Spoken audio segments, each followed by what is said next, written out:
Hi, everybody. Welcome to Busy Living Sober. Busy Living Sober. Busy Living Sober. It is episode 184. 184. 184. Now, you guys, I'm not by myself. JF's here with me, but he's hiding in the corner because he thinks he looks terrible. But I'll just show you him. Here he is. Say hi. Hi. Hi. So we have a YouTube channel now, so you can watch our YouTube channel. And that's why I have the camera on, because I thought, well, if people want to watch, they can watch me on YouTube. Thanks for my kids, where they're like, you need to have a YouTube channel, Mom. And I'm like, oh, okay, look at my crazy hair. All right, today's topic is a topic that I don't have. This is mostly an opinion piece today. Not like every other time I go by myself is an opinion piece, and every time I talk to anybody is an opinion piece. We're all opinion pieces. This is an opinion piece. Well, you have a lot of opinions. I do have a lot of opinions.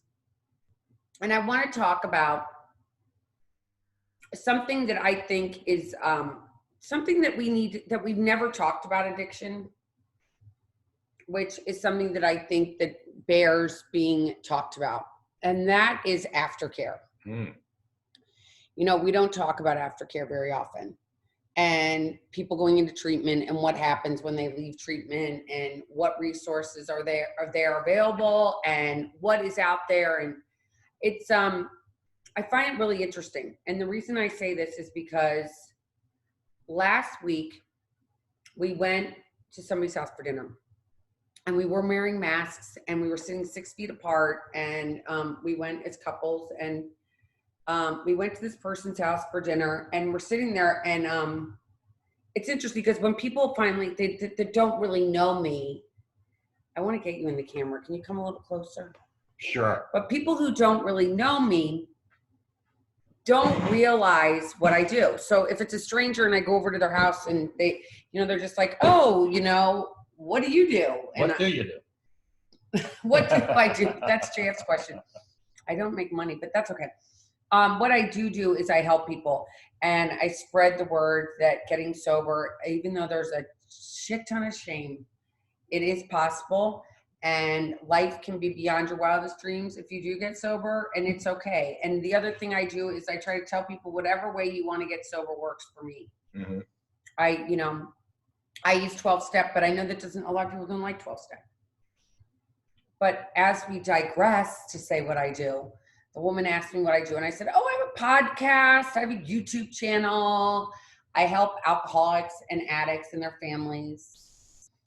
And it's interesting, and I think this is kind of, I hope I get feedback from today's podcast. I just do, because I want to hear what people have to think, what people's thoughts are. But so anyway, the woman says to me, she has a couple glasses of wine in, well, obviously a couple glasses of wine in, then, you know, then the truth comes out, and she said, well, you know, my son is an addict, and he's been to numerous treatment centers, and his drug of choice is heroin.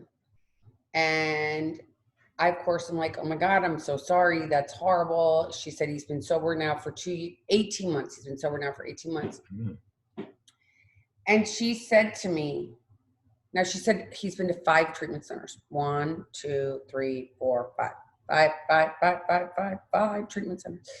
And she said to me, why can't he drink wine?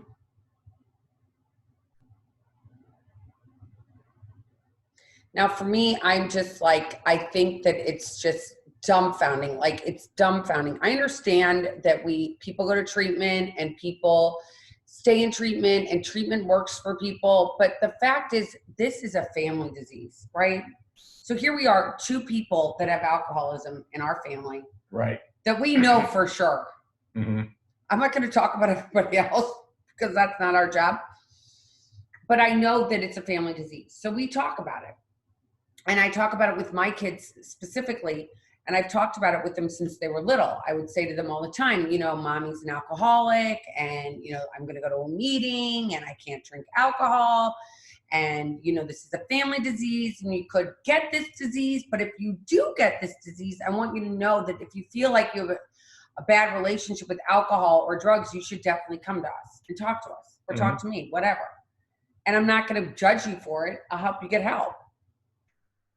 It's not going to end your world if you can't have a cocktail. Anyway, when this woman asked me this question and said, why can't he drink? I thought to myself, you're telling me your son has been to 5 treatment centers and no one in any of those treatment centers has told you why he cannot have alcohol. I guess not. Does that seems odd? Well, I don't know. I've never been to a treatment center. I've had spent some time with some people that have been in treatment centers. And so, my experience probably doesn't help much because I was pretty knowledgeable at the time. So I don't even remember if we had the conversation or not amongst these people that I was involved with. And I would assume that, probably it was covered. I mean, both times there was, like a family weekend where the family showed up and they worked with the family. So wait a minute, you just totally lost me. What are you talking about? You just totally lost me. I was people that I knew that were in treatment. Oh, so you knew people that went to treatment. Right. People that you were close to. Right. Family members? People I was close to. Okay, people you were close to. Right. So these people that you were close to, did you participate in their going to treatment? I went to the family weekend, yes. Oh, you did? Mm-hmm. Okay. But I don't remember if we covered that or not. Okay, and you had a family member that went to treatment? Possibly. Yeah. Mm-hmm. They're staying anonymous. Okay, so they possibly went to treatment, and that when that person went to treatment, did they tell you? I don't recall. I really don't. I mean, it wouldn't be something I would ask. I wouldn't have a question about that. It wouldn't be something that I'd need to talk about. Whether or not they could drink any. Well, they went in for alcohol anyway. Right. So I wouldn't ask, like, do you think they could smoke pot? Like, I wouldn't ask that. No, and you didn't You say. think they could sniff glue? I just, I wouldn't ask that. Right. So, but I think that if you go to a treatment center, maybe when you leave, like, it's like if you go to the spa and you have a massage, before you leave, they say, you know what, you really should drink a lot of water after this and rehydrate your body. Mm-hmm. But I think that if you've gone to a treatment center for 28 days, let's say minimum 28 days, or if you went for 14 days and they said, all right, now you're leaving, maybe there should be some, FYI. I know that a lot of them say you should go to 12-step meetings, and people are kind of like, all right, but I that makes me nervous. I think it would be smart for them to, wherever these people are going back to, whatever environment they're going back to be in touch with that environment to say, here's the deal. This person is, says they're an addict of blah, blah, blah, whatever it is. But, as an addict, that you guys need to know that it's not just whatever their drug of choice is, they need to stay away from. They need to stay away from all mind-altering substances, and explain to them that, maybe if the person's drug of choice is heroin, they have a few drinks. People don't always make the best decisions while they're under the influence of alcohol. They might think it's a good idea to go get some heroin, something they might not do if they weren't having those drinks along those lines. I don't know. But I also think that, especially with alcoholism, and the people of a certain whatever economic status that demographic that send their they ship somebody off to rehab. I think their attitude is, I spent a lot of money, I expect this person to come back fixed, and to them fixed means now they can drink like a lady or a gentleman depending on what they are. That's fixed, and I spent a lot of money for that, and that's what I expect. Because it's expensive. I mean, I have to say, it's expensive. Sure it is. Treatment's really expensive. Sure it is. And that's not a good, I do believe that a lot of people feel that way, that send their loved ones off to rehab. I think they do. I think they think that this, my daughter, she's going to drink at her wedding. So am I, that's we're not even, there's no way that that's not going to happen, but you fix her for me so that she can. That's what I want. And ironically, that's not what it's about. Well, it doesn't work that way, does it? No, because once you're a pickle, you're always a pickle. That's right. No cucumber for you. But it's And but people don't know that. they don't know that because they don't get educated for it. So like I said to this poor woman, so she's sitting there and she's like, why can't my son never had a problem with alcohol. Mm-hmm. And I was like, well, this is the deal. So our brain is made up, and the same place where the alcohol goes, the heroin goes, the weed goes, the pills go, they all, someone said peas, Mm-hmm. the pills go, it's all the same spot. So if you have a problem, as you just mentioned, and you said that eloquently, thank you. You're Thank welcome. you for saying that so eloquently. I Mm-hmm. really appreciate that, because it's saying that, you know, the reality is that once you start to drink, all inhibitions are gone, right? So all senses of, I mean, I think you said it more in layman terms. You were like, so you go out and you'll pick up the drug of your choice, but it is, you know, 9 out of 10 times, if you pick up one substance eventually, and it might not happen the first time. It could take 5 times. It could take 1 time. It could take 5 times. It could take 50 times. Mm-hmm. Sure. But why would you even tempt it? So instead, being sober and being abstinent, being sober is being abstinent of all drugs and alcohol. That means anything that changes your mind. Alters your mind, yes. Alters your mind. You're still allowed to change your mind, honey. I can change my mind still, but alters your mind is something you're going to want to stay away from. Right. You know? So they'll allow you to use caffeine or nicotine. Right. That's about it for mind altering substances. That's it. You can have as much coffee as you want and as many cigarettes as you want, but you cannot drink or do drugs. Mm-hmm. And I think that is important. And I think the other thing that I found, I had a loved one that I also took to treatment. And, you know, you get there and, you know, you're frantic. You're like, oh my God, this person I love is on fire, literally on fire. Their life is totally unmanageable. They're getting in trouble with the law. At least was the person that I took. And, you know, their life was falling apart because of their use of alcohol. Mm-hmm. And you get there and they say, all right, it's going to cost this amount of money. And it's a very large number. Mm-hmm. It's a very large number. And a lot of people, that's like having to remortgage their house. They have to sell things to be able to afford to send their loved one to these places.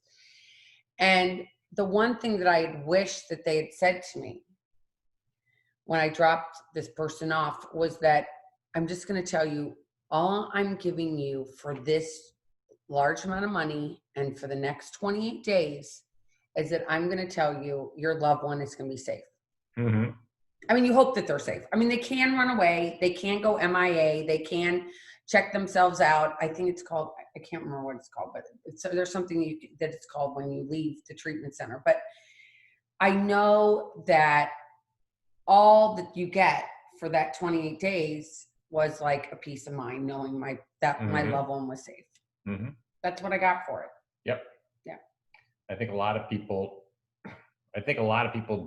do it for that reason, just to get the peace of mind. They're so exhausted. It's like, well, let's ship them off the rehab. And I was exhausted when I dropped this person off. I was sober when I dropped the person off. Were you sober? Yeah. Yeah. And we'll ship them off for 28 days. Maybe they'll keep them longer. Wouldn't that be nice? And then when they get out, then we'll just deal with it, and the dance starts all over again for a lot of people. Right. Because I think the other thing that isn't talked about when people go in, it's like you send somebody into a treatment center and they go in and for the next 28 days, they're out of society as a whole. I mean, I know that there are facilities that allow you to have your cell phone, or they have not your cell phone, but they used to have payphones. I don't know if they still have payphones, but this obviously was a long time ago. But they had a payphone that you could use. I'm sure they still must have that, but I don't know that for a fact. And I know that, so you're taken out of life entirely, right? You're taken away from your bills. You're taken away from the TV that you want. It's like all your things that you normally do in your life. And especially the main things, which are your triggers, are taken away, right? So that bar that you drive by that you've been going to for how many ever years is no longer, you're not driving by it for 28 days. And you're not having those bills stack up that are so exhausting and they're not showing up at your house, but you've been like, it's all taken away and you live in this little protective place. Yes. And you're then basically sequestered. you're sequestered. And some people do get to, and I don't want to say get to, but do tend to go to halfway houses. Mm-hmm. And that's where they do a little more of the reentry. I think that they give you jobs and they drug test you, and it's more on a regimen. I think that that's more of a step down than just going into a treatment facility and saying, okay, good luck, God bless. Right. Because I think that it's got to be scary. I know for the person, I think it was scary. That person didn't really talk to me after that. They were angry with me, whatever. But there was, I don't remember them saying to me, well, are you going to talk? Luckily our kids already knew about it. My kids already knew about it. My kids knew the person who was going into treatment. So, but I think having that communication and saying to people, like, these are the triggers that you're going to look for, and your family should be involved. I've always thought that family is like such a big piece to it. It's like having your family involved. It's just so imperative. It just, like, at least somebody to be accountable. And I know that a lot of people, there's 12-step for families. And a lot of people don't like to go to that. Well, as you're talking, I'm just thinking that the big, I think to me, the big issue with the families is, you've said it many times over the years, is that, you have to want to change to be able to change. And, the family's like, why do I have to change? I'm not the problem. That person's the problem. I'm not going to change. They're telling me I need to go get help and I need this, I'm not going to do that. That's BS. They don't want to change. And what people don't realize is that, because addiction is a disease, that everybody in the house catches it. Everybody in the house catches it. Nobody doesn't catch it, Now, not everybody is going to become an addict, but everybody's going to have some of the isms. They just are. So they all have it. They all have addiction, and they may not, it's kind of like this COVID thing. They may be asymptomatic, right? But they're carrying it around with them. They're going to pass it on to some next generation for sure, if they haven't already. But if they don't want help, they're not going to get help. And I can see why, the frustration of dealing with an addict is, the lying, the stealing, the constantly bailing them out, the constantly lying for them, the constantly having to take care of them, the constantly having to clean up their messes. It gets very frustrating. People get very angry about it. So that is nice. They go away, like I said, 28 days, maybe longer. Whew, it's nice, right? And then they come back, but they're still the problem. We're not the problem. They're the problem. We're not going to change. They need to change, and nothing changes. That's the hard part. And I don't know how you convey that to a broader audience. I know, and it's the hard part, because I feel like if everybody could jump on board, and I know that it's hard, and I know that some people, like, the drinking is definitely, because it's such a big part of our society, right? Even though I have to tell you, not to digress, but like the people that are out there that are getting so, like, on Instagram, if you go and you see all these people that are out there all over the world, it's amazing. I mean, there's so many amazing people that I'm following now, and follow me on, Instagram. And I think it's awesome. Like, there's so many people out there that are just trying to get one day. And I think for those people that are out there, I want to be like, yes, rock it. Congratulations. People with 54 days, people with a week, people with 4 days, people with 1 day. It's like, wow, they're getting it. But to be able to be, to be successful, we need some people. And I know that the families get sick and tired of dealing with their loved ones. And I know it's hard, but at some point we have to get to that forgiveness piece, right?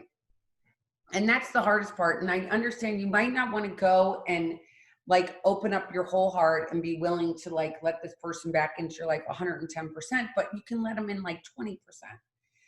But just knowing and respecting, I think that's the one thing that, like, it's the love and the respect we have. And especially when you go into a 12-step room, like, that's what you're so excited about when you get there, because you're like, oh my God, all these people have the same feelings that I have about alcohol, and they want me here, and they love me until I love myself. And that's so huge. But I feel like if we educated the regular public, which is, and just said, like, I hate to say normal people, because I don't believe that they're normal, because I'm just as normal as a person who doesn't drink or does drink. I'm just as normal, right? I mean, I'm crazy. I do admit I'm crazy. just because I am. Well, you would be, according to the literature of the program that you follow, you would just describe yourself as an abnormal drinker. That's it. Yeah. That's it. Just an abnormal drinker, which is fine. Doesn't comment on any part of the rest of your life. Right. So I'm an abnormal There's no drinker. question about that. You are an abnormal drinker. I'm an abnormal drinker, but I'm still have a big heart, and I still have a lot of love, and I still have a lot of caring to give, and I have all those things. And there's just one part of my life that nothing else about you that's different. It. That's the only thing that's different. I just can't drink like everybody else. I can't. And because society, it's so big to drink, it's like makes me feel like I'm different, even though I'm not. And I think that if we got over the fact that it's like, so many people say, if I had cancer, people would be bringing me meals. Mm-hmm. But when you're sober and you're getting sober, it's freaking hard. It's really hard. Sure. Well, it's when so somebody has, hard. When somebody has cancer, they're either going to get cured or they're going to die. But with alcoholism, you are going to do that too. You're never going to get cured. You're never going to get cured.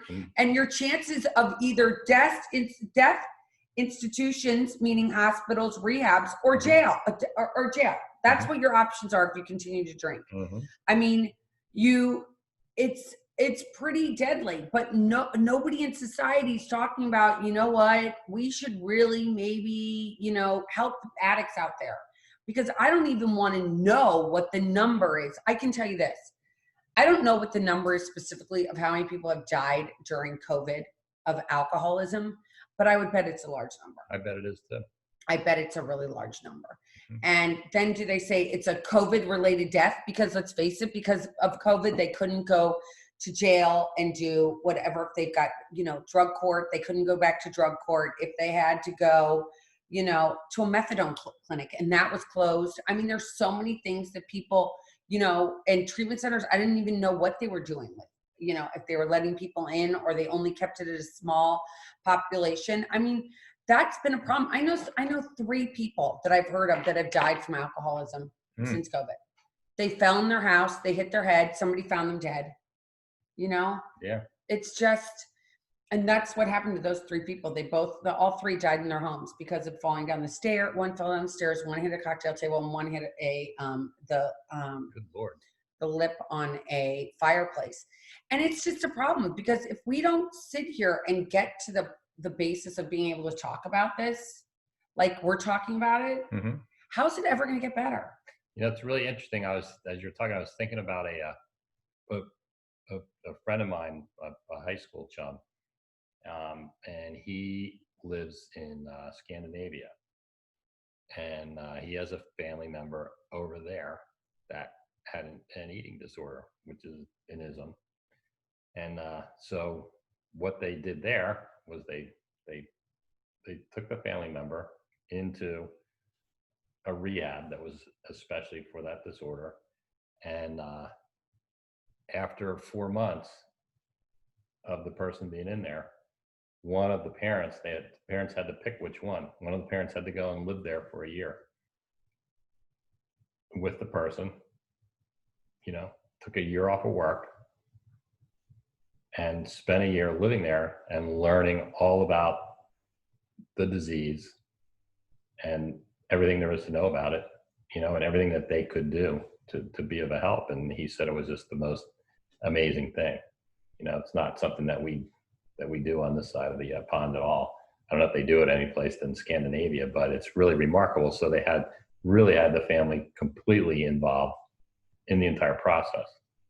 Yeah, I think that having the family involved is so imperative. And I think, like, I've heard of more people that have gone to treatment and they, after 14 days, they kick them out because of insurance reasons. It's kind of a mess. I mean, the way we deal with addiction. Yeah, it's a shame. It's just, it sucks. Mm-hmm. It sucks, I mean, in other places in the world, I know that it's mandatory 90 days, but why do you say 90 days? It takes 90 days to change any pattern. And I think that I think 90 days of being, I think they have better ratios over there when you have that. I know it's in Mexico as well. It's 90 days. So it's taking the time to really, realize that the people that have our disease deserve to have the whole family to be involved, to be educated. It's like being educated about it. Like the shame that's still out there. I mean, I know so many people. It's crazy how many people I know that have learned that what I do. Okay. I'll be on a golf course, a tennis court, and I'll say, this is what I do. And I have had more people come up to me and say, you know what? Don't tell anybody. Don't tell me. Shh, don't tell anybody. My loved one, my child has this. Mm-hmm. So many times I've heard that. It's crazy. Well, everybody has somebody in their life that has a problem with addiction. Everybody has somebody. Yeah. Everybody has somebody. There's not one family in America that has not been touched by addiction. Mm-hmm. And I have another person that's in my life, and they don't want to talk about it at all. Their loved one had this. Their loved one unfortunately passed away, and they didn't want to talk about it ever, ever. Well, a lot of people are like that. And they're supposed to be my friend, and they don't want to. And they're filled with so much shame. I'm like, do you understand? I'm sober, not ashamed. I'm busy living sober. I'm all about getting busy living sober. So the next generation that's coming up, the kids today, don't have to be like, oh my God, I can't tell anybody that I'm battling addiction. Because I think that it empowers you. Mm-hmm. It empowers you so that you get the tools that are around you. So maybe if the people are around you, before they go and they pick up that drink, they might say, does this bother you? Which 9 out of 10 times, I think it doesn't bother most people that are sober. They realize that they don't have a good relationship with alcohol. If somebody brings it up to them and says, do you want a drink? They're going to say, you know what? I don't want one, but you go right ahead and have one. In fact, it makes us feel more comfortable. If somebody's like altering their behavior because of us, it feels uncomfortable. We want the person to drink, right? Sure. Have a cocktail, have 2, have 10. I don't give a shit. It's not me. But it's getting comfortable in our own skin where we can at least say that. But when we go around people and they're like, oh, it's so weird. I can't act like this. It's like, now you've made it even weirder. Now we all feel freaking weird. So what is your suggestion about this aftercare thing that you were talking about? I just, I'm definitely, this is again, my opinion. This is Busy Living Sober, Elizabeth Chance Fagley's opinion. This is not, I'm not a scientist. I'm not a therapist. I don't play any of them on TV. It is my opinion as someone that's in long-term recovery. I just think that it needs to get a little more transparent. Mm-hmm. I think that families need to realize that your loved one, if they're coming home from rehab, in the beginning, maybe just take away the booze just for a little bit, not forever, but so the person gets comfortable. Because now you've taken me, not only have you taken me out of this bubble that I've been living in for 28 days, but now you bring me in, and now all the bill collectors are there. All my things, that bar that I drove past, I'm still driving past that ex-partner that I had is kind of around. And now there's alcohol sitting right in front of me. Mm-hmm. And I know where it is in my house. And maybe just for like a little bit of time, maybe 60 days, 90 days, just keep it away. I think maybe just like 90 days, just not have it in your house, just for 90 days. I'm not saying throw it away. Just go maybe put it in your grandma's house or the uncle's house or the neighbor's house. Just say, take this for a little bit. I just want to keep my house clean for my person. Just give them time so that the person can grow, I've always said that, when I came in, when I decided I had to get sober, which, God willing, will be 14 years coming up here soon.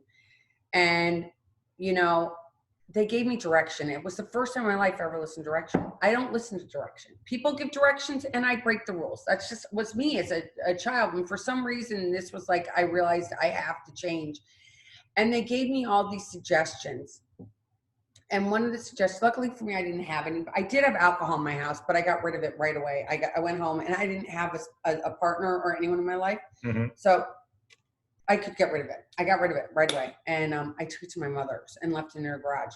But I didn't want it in my house, right? Because I feel like when it's in your house, it can kind of call your name like, hello, Elizabeth, drink me.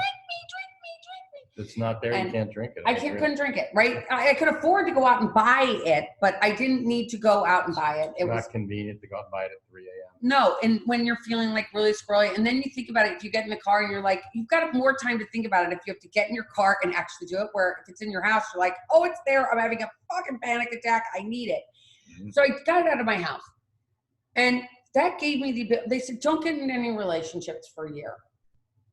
And I didn't get into any relationships for a year. And they said, you know, take time for you. And I did take that year for me. And what I feel like, and if it has to only be 90 days, if you have to keep alcohol out of your house, it's 90 days. But whatever the timing is. Just to be clear, you didn't go to a rehab. No, I did not. So these were just suggestions that you got from your 12-step program. There's suggestions I got from my 12 Gotcha. Okay. Yeah, my 12-step. That's where I went first, the very beginning. Okay. I went and I asked somebody to sponsor me in the very beginning. Sponsors like somebody who takes you through, and it's kind of like I don't know, what would you for in layman's terms? A guide to take you through what's if you want to use a really cool word, a Sherpa. A Sherpa. To take you through this navigation of your newfound life. And so I got this guide, and they helped me very much. I mean, she's amazing. She's amazing. And she was totally different than me, right? She was totally different. I changed my first vision of thinking things black and white. It was like, she's different and I'm going to let her in. And she was so helpful. And everyone that's helped, all the Sherpas that I've had along the way have helped me. But, you know, taking that time to really figure out who you are. So what I was getting back to with the 90 days and taking the alcohol out of your house, it like gives you a chance to, like, if you plant a flower, okay, if I go plant a little plant and I put it in a pot and I put soil around it, right? So I normally take the plant that came in this pot and I put it in a bigger pot, right? And I put it in the dirt. Are we boring you? He's yawning. I'm trying not to. He's trying not to yawn, but he's bored. Are you bored? No, I'm just tired. Okay. So anyway, so I take it from the smaller pot, I put it in a bigger pot, and I take care of it, right? I put nice soil in it. I might put some Miracle Grow on it. I might feed it with water a lot, right? Sure. And it grows. But as coming in, like, we leave maybe this protective bubble. And again, I didn't go to rehab, but I left. I luckily lived in a place that I didn't have many outer things that were going to get me, because I was in my little house with my 3 young children. So, right. Obviously, they didn't have any booze stash. No, anyway. They did not have any booze stash. They were very young. So, but I think that taking that time, like a plant, that you would take care of a plant, take care of you. Right. Get people around you that are going to bring you up, that are going to water you and maybe give you some plant food and give you some hugs and some love. Right. So I like that, because my own opinion is, if you want aftercare, you're going to have to go out and find it yourself. That's really how it kind of works. Yeah. And you probably have a lot of suggestions about where to go and how to find it. You're going to count on somebody else. They're going to let you down. Well, it's just not only that. You're just going to fall into old patterns. It's just the way it is. Yeah, it's called born resentments, right? Yeah, well, I mean, at some point, I'll give you my opinion. This is his opinion, okay. John Fagley's opinion, JF Fagley's opinion, most not addicts, the opinion of anything else in the world. So it's just our opinions. My opinion, most addicts, super immature, okay? Desperately want somebody to take care of them. Mostly, so they have somebody to blame when things go wrong. Like, it's their fault. They were taking care of me, it's their fault. So, if you want to take charge of you said it many times, you want to take charge of your recovery, you need to take charge of your aftercare, probably. Yeah. I think that if you have any questions, like, reach out. But I think that the number one thing is, like, getting surrounded by people that love you is number one. And sometimes those people that love you might not be in your family. I'm sorry, it's true, but they might not be. Stick with the winners, right? Stick with the winners. And that means people that have long-term, that if you go to a 12-step meeting, like, go to the people that have, long-term recovery. That means more than 5 years. People that are walking the walk, and not only talking the talk, but walking the walk. That's really imperative to you out there too. And if you do decide to go to a 12-step meeting and you don't like it, and right now with COVID, I think it's awesome. Because with COVID, you don't have to go walk into the basement of a church and be like, hi. Well, if somebody doesn't know how to do the Zoom thing, how would they get started? Well, for one, I can tell you that you go to, Can you go to Bizzy Living Sober? Well, you can email me and I'll send you the link. Okay. Go ahead and email me at Bizzy, BIZZY, at BizzyLivingSober.com. And so you can do that. Or you can go Google, like, Zoom 12-step meetings, and you can go to anything you want. If you're going to Narcotics Anonymous, you can go to Alcoholics Anonymous, you can go to Adult Children of Alcoholics, You can go, there's so many plethora of resources that are out there. All you have to do is go play in Google and find things. And if you get a Zoom information, go, and a lot of times it lists on, if you go to the Zoom meeting and you find a guide, it'll tell you the Zoom meeting, and if there's a passcode, if there isn't. There's so many awesome ways to go. And you can go and be kind of like a voyeur, like we all are on a Facebook, let's face it. Seems like a really nice way if you've ever been nervous about getting started. It seems like a really easy way to get started. You just don't have to leave your house. You don't have to leave your house. You don't even have to have your picture up. You can just say iPhone, or you can have it say computer, or you could say it's Fred. And if your name is Ginger, nobody would even know. That's right. Yeah. But just take the opportunity. And nobody's going to call on you if you don't want them to. No. And if you don't like it, you can go leave the meeting. But keep trying it. Like, there's so many resources. Just know that you're not alone. And, you know, it's a disease. Just, you know, it's a disease. It's not it doesn't mean you're morally bad. I want that to be out there too. I like what you said, is find some, whatever it is, find some fellow travelers. Yeah. I love that fellow traveler. Yep. Well, everybody, thank you. Easier. And sorry about our appearance, because we're COVID-19 and no beauty supplies or that sort of thing. We're just, as you can see from my husband's hair. I got a haircut once this year. It's crazy. My hair color is crazy, but whatever. We're sober. Yes, we are. All right, everybody. Well, until next Bye. time, thanks for listening. Please come back, because we're going to be here again on Thursday. I've got somebody fun coming on. But you know that Tuesday's the day with me and JF or a friend that I'm going to do on Tuesdays. And then Thursdays, I always have a guest. So until next time, keep getting busy living. Sober. Keep getting busy living sober. And again, you can reach me at Bizzy, BIZZY, at BizzyLivingSober.com. Take care, everybody. Bye.